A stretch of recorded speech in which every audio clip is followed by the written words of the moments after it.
राधे राधे भक्तों, जय श्री कृष्णा, जय श्री राधे। या देवी सर्वभूतेषु शक्ति रूपेण संस्थिता, नमस्तस्यै माता, नमस्तस्यै। आप सभी श्रोताओं को चैत्र नवरात्रि के दूसरे दिन की हार्दिक शुभकामनाएं।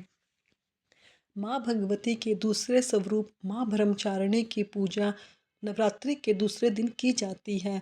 यह ज्ञान, तपस्या और संयम की देवी मानी जाती है। इनकी दाहिनी भुजा में जप की माला और बाएं भुजा में मंडल शोभित है। यह माँ पार्वती के उस स्वरूप का प्रतीक है जब उन्होंने कठोर तपस्या कर भगवान शिव को पति रूप में प्राप्त किया था। और इनकी उपासना से भक्त को धैर्य, आत्म संयम और कठिन परिस्थितियों में सहन शक्ति प्राप्त होती है। प्रिय श्रोताओं, आज के इस वीडियो में आप माँ ब्रह्मचारिणी की संपूर्ण पूजा विधि के बारे में जानेंगे। उससे पहले जानेंगे आज के शुभ मुहूर्त के बारे में। इस बार साल 2025 में माँ ब्रह्मचारिणी की पूजा 31 मार्च दिन सोमवार को की जाएगी, क्योंकि इस दिन तृतीय तिथि भी लग रही है। ऐसे में माँ चंद्रघंटा की पूजा भी इसी दिन की जाएगी। द्वितीय तिथि प्रारंभ होगी 30 मार्च रविवार दोपहर 12:50 से। द्वितीय तिथि समापन होगी 31 मार्च सोमवार सुबह 9:10 तक। इसके बाद तृतीय तिथि 31 मार्च सोमवार सुबह 9:10 से लेकर 1 अप्रैल मंगलवार की सुबह 5:42 तक रहेगी, क्योंकि मंगलवार को सूर्योदय से पहले ही तृतीय तिथि समाप्त हो रही है। इसलिए तृतीय और द्वितीय दिन की पूजा 31 मार्च दिन सोमवार को की जाएगी। 31 मार्च सोमवार को सूर्य उदय होगा सुबह 6:02 पर। सूर्य अस्त होगा शाम 6:38 पर। इस दिन राहुकाल का समय सुबह 7:30 से 9 तक रहेगा। अभिजीत मुहूर्त रहेगा दोपहर 12:06 से 12:55 तक। अमृत काल का समय सुबह 7:24 से 8:48 तक रहेगा। ब्रह्म मुहूर्त का समय सुबह 4:46 से 5:34 तक रहेगा। माँ ब्रह्मचारिणी की पूजा का शुभ मुहूर्त सुबह 5:04 से 6:10 तक रहेगा। शाम की पूजा का मुहूर्त शाम 6:38 से 7:47 तक रहेगा। गोधूली का समय रहेगा शाम 6:37 से 7 बजे तक। तो इस दिन आप पहले ही विधि विधान से माँ ब्रह्मचारिणी की पूजा करें, उसके बाद माँ चंद्रघंटा की पूजा करें। आपको माँ चंद्रघंटा की पूजा विधि, शुभ मुहूर्त और कथा की जानकारी भी मेरे चैनल पर मिल जाएगी। माँ ब्रह्मचारिणी की पूजा करने के लिए सुबह जल्दी उठकर स्नान करें, साफ स्वच्छ सुंदर वस्त्रों को धारण करें। माँ का प्रिय रंग सफ़ेद और पीला है, तो आज आप पूजा की सामग्री में सफ़ेद और पीले रंग की पूजन सामग्री अवश्य रखिए। स्वयं भी सफ़ेद या पीले रंग के वस्त्र धारण करके ही माँ की पूजा करें। माँ का प्रिय भोग दूध से बनी मिठाई, मिश्री और शहद है।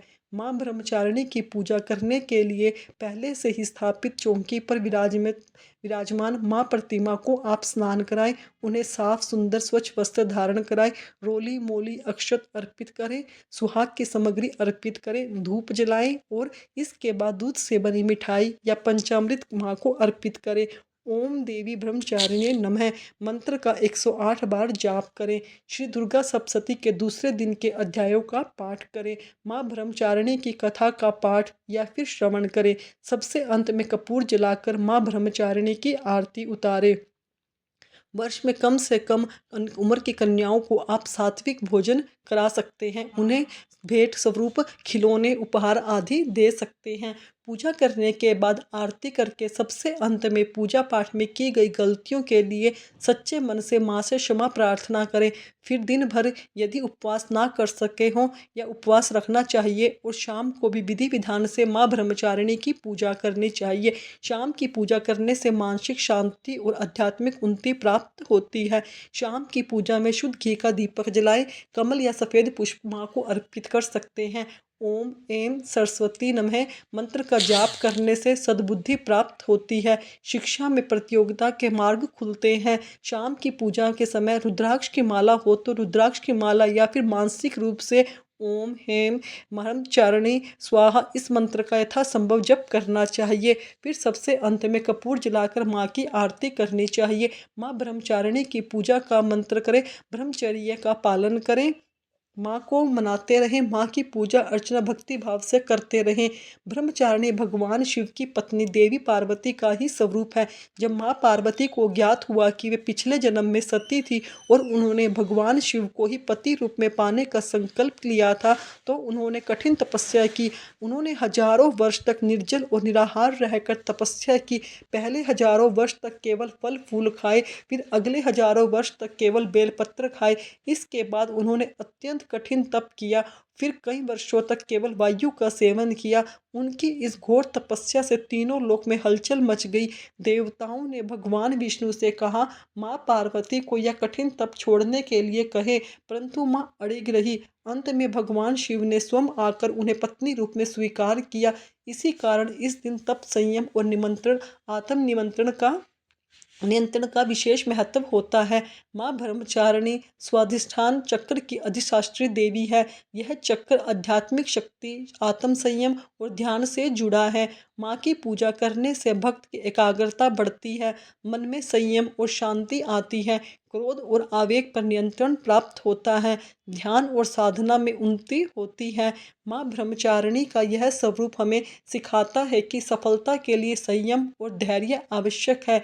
जीवन में कई बार हमें कठिनाइयों का सामना करना पड़ता है, लेकिन अगर हम धैर्यपूर्वक अपने लक्ष्य पर अधिक रहेंगे तो सफलता निश्चय ही प्राप्त हो जाए। भक्तों, मैंने आपको बताया कैसे माँ ब्रह्मचारिणी की पूजा करनी है, मंत्रों का जाप करना है। अगली वीडियो में मैं आपको बताऊंगी कि माँ चंद्रघंटा की पूजा कैसे करनी है, विधि विधान सब बताऊंगी। भक्तों, अगर आपको मेरी दी गई जानकारी अच्छी लगी तो मेरे चैनल को सब्सक्राइब करें, वीडियो को लाइक करें, कमेंट में राधे राधे अवश्य लिखें। धन्यवाद भक्तों।